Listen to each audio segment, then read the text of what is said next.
எல்லாருக்கும் வணக்கங்க. இன்றைக்கி பிரம்மமுகூர்த்த பூஜையுடைய முதல் நாளுங்க.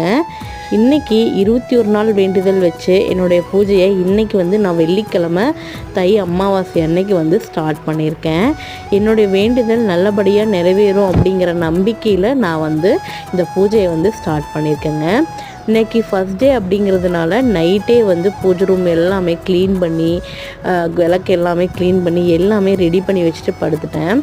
காலையில் எந்திரிச்சோன்னையுமே எல்லாம் சாமிக்கெல்லாம் பூ வச்சுட்டு அப்புறம் விளக்குக்கெல்லாம் திரி போட்டு எண்ணெய் ஊற்றி நான் ஒரு 4:50 போது சாமி கும்பிட்டு முடிச்சாச்சுங்க. பிரம்மமுகூர்த்த விளக்கு வைக்கிறதுல முக்கியமாக நம்ம ஒரு நம்பிக்கையோடு வைக்கணும். நடக்குமா நடக்காதா, இது வைக்கலாமா வேண்டாமா அப்படிங்கிற அந்த கன்ஃபியூஷனை விட்டுட்டு கண்டிப்பாக நல்லதே நடக்கும் அப்படின்னு சொல்லி நினச்சி நீங்கள் ஒரு நம்பிக்கையோடு அந்த விளக்கு ஏற்றுங்க. நிச்சயமாக நல்லதே நடக்குங்க.